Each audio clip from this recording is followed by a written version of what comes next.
نبل في كل سنبلة 100 حبة والله يضاعف لمن يشاء والله واسع عليم।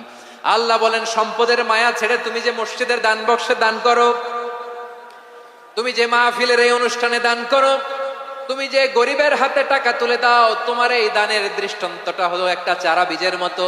যেই চারা বীজ মাটিতে রোপণ করে দিলে 60টা শীষ গজায়, প্রতি শীষে হয় শত শস্য দানা। আল্লাহ যারে চায় তেমনি বাড়িয়ে দেয়, তিনি যাকে মন চায় তাকে প্রাচুর্যতা দেয়। সুবহানাল্লাহ, ওয়াসিউন আলিম। আপনি যে দান করেন এটার দৃষ্টান্ত চারা বীজের মতো, রোপণ করে দিলে এক বীজ থেকে 60টা শীষ গজায়। আমার ভাইয়েরা, বীজ রোপণ করলে শীষ বলেন না ময়মনসিংহ, এটারে কি বলে? শীষ। 7টা শীষ, প্রতি শীষে থাকে শত শস্য দানা, 100 করে শস্য দানা, 700টা। তাহলে দিলে বাড়ায় দেয় কে? আল্লাহ বলে, এই বনি আদম আনফিক উনফিক আলাই, তুমি দাও আমি তোমারে দেব। এখন আপনি না দিলে আল্লাহ আপনারে দিবে? এবার বুঝে থাকলে বলেন তো, আল্লাহর কাছ থেকে পাওয়ার প্রথম শর্ত কি?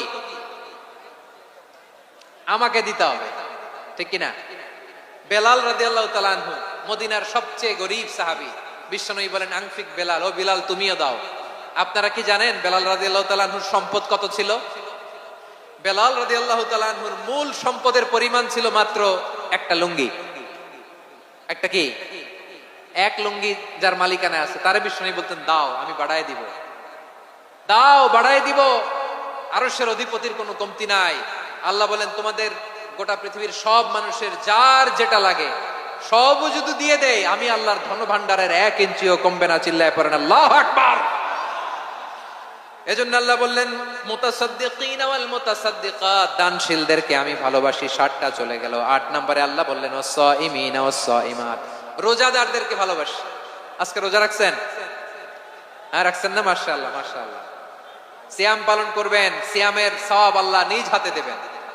সেই স্টপ স্টপ, সামনে আসবেন না, স্টপ, পেছনে পেছনে পেছনে।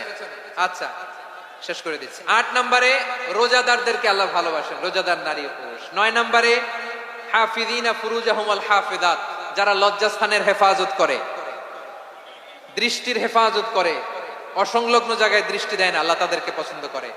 সব শেষে ওয়াযাকিরিনাল্লাহ কাসীরা ওয়াযাকিরাত, যারা সময় পেলেই আল্লাহর জিকির করে।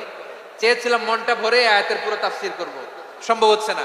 এই 10টা বৈশিষ্ট্য আল্লাহ তাআলা বড্ড পছন্দ করেন। ইসলামের সব মৌলিক অনুষঙ্গ এখানে চলে এসেছে। আমরা যেন আল্লাহর আইনের সামনে আত্মসমর্পণ করতে পারি, আমরা যেন